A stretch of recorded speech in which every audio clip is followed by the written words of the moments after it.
ओम नमः शिवाय। जय श्री कृष्णा। राधे राधे। एकादशी कथा, रमा एकादशी। श्री ब्रह्म वैवर्त पुराण की कथा। धर्मराज युधिष्ठिर ने कहा, हे माधव, अब आप मुझको कार्तिक मास के कृष्ण पक्ष की एकादशी की कथा को विधि पूर्वक सुनाइए। श्री कृष्ण जी ने कहा, हे राजन, कार्तिक मास के कृष्ण पक्ष की एकादशी को रमा एकादशी कहते हैं। इस एकादशी का व्रत करने से समस्त पाप नष्ट हो जाते हैं। इसकी कथा मैं तुम्हारे सामने सुनाने का वर्णन करता हूँ, सो तुम ध्यान देकर श्रवण कीजिए। प्राचीन काल की बात है कि एक राजा जिसका नाम मुचुकन था, वह धर्म राज्य करता था। उसके मित्र भी इंद्र, कुबेर, वरुण, विभीषण इत्यादि थे। वह सत्य बोलने वाला विष्णु का गहरा भक्त था। उसकी एक लड़की उत्पन्न हुई जिसका नाम चंद्रभागा रखा था। जब वह लड़की शादी योग्य हुई तो राजा ने उसका विवाह राजा चंद्रसेन के पुत्र शोभन के साथ कर दिया। एक दिन शोभन अपने ससुराल में आया। उसी दिन एकादशी के व्रत का दिन आया।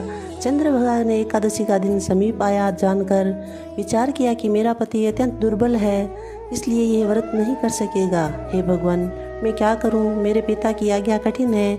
वे दशमी के दिन राज्य में ढिंढोरा पिटवा देंगे कि एकादशी के दिन कोई भी भोजन न करे।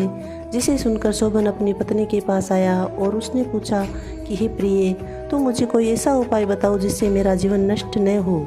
तब चंद्रभागा ने उत्तर दिया कि हे प्राणनाथ, मेरे पिताजी के राज्य में कोई भी एकादशी के दिन भोजन नहीं करता है। यहाँ तक कि हाथी, घोड़ा, ऊँट, भैंस, गाय, बैल इत्यादि पशु भी तृण ग्रहण नहीं करते हैं।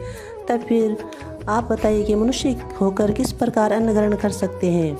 यदि आप भोजन करना चाहते हैं तो इस नगर को छोड़ कर के आज के दिन कहीं अन्य जगह चले जाइए। यदि आप इसी स्थान पर रहोगे तो तुम्हें यह व्रत अवश्य करना पड़ेगा। शोभन ने उत्तर देते हुए कहा, हे प्रिय, तुम्हारा कहना बिल्कुल सत्य है। अब मैं इस व्रत को अवश्य करूँगा। जो भाग्य में लिखा है वह तो होकर ही रहेगा। इस प्रकार विचार करके शोभन ने एकादशी का व्रत किया। तब वह भूख और प्यास से अत्यंत पीड़ित होने लगा। जब सूर्य नारायण अस्त हो गए और जागरण करने की रात्रि आई तो वह शोभन को अति दुखदायी प्रतीत होने लगी। नतीजा ये हुआ कि दूसरे दिन प्रातःकाल होने से पूर्व ही शोभन की मृत्यु हो गई। तब राजा ने राजकीय सम्मान के साथ उसका दाह संस्कार कर दिया। चंद्रभागा सती होने से पिता ने रोक लिया। अपने पिता के घर ही रहने लगी। रमा एकादशी के व्रत के प्रभाव से शोभन को मंदराचल पर्वत पर शत्रुओं से मुक्त एक उत्तम देवनगर प्राप्त हुआ। उसकी अटारी तरह तरह के हीरे, पन्ने, मणि आदि रत्नों से सुशोभित थी तथा स्वर्ण के सुंदर खंभे लगे हुए थे। वह उस स्थान पर स्वर्ण सिंहासन के ऊपर विराजमान हो रहा था। सन्मुख अप्सराएं नृत्य कर रही थी तथा उनके गंधर्व गान कर रहे थे।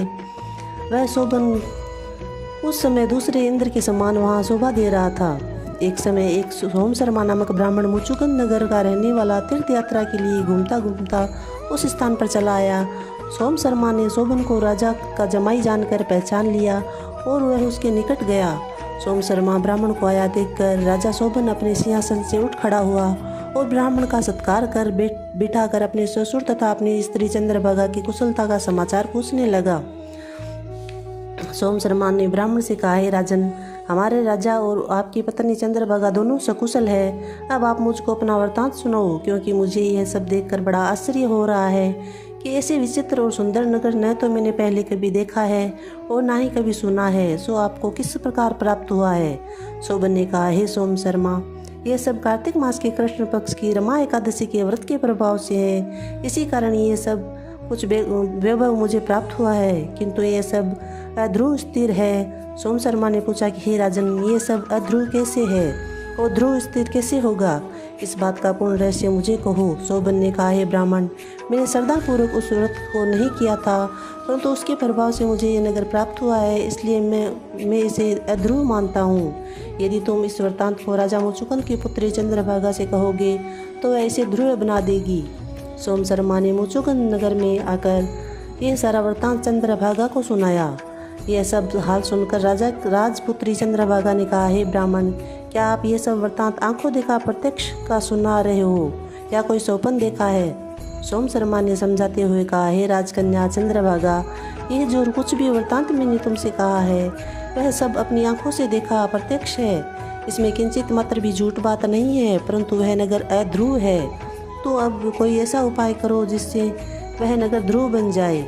चंद्रभागा ने कहा, हे महाराज, आप मुझे उस नगर में शीघ्र ले चलिए। मैं अपने पति को देखना चाहती हूँ और मैं अपने व्रत के प्रभाव से उस नगर को ध्रुव बना लूँगी।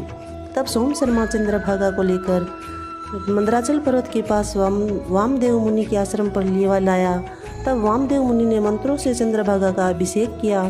तब वह चंद्रभागा मंत्रों तथा व्रत के प्रभाव से दिव्य देह धारण कर अपने पति शोभन के पास चली गई। शोभन ने अपनी पत्नी चंद्रभागा को आया देखकर प्रसन्नतापूर्वक अपने सिंहासन पर वाम अंग पर बिठाया।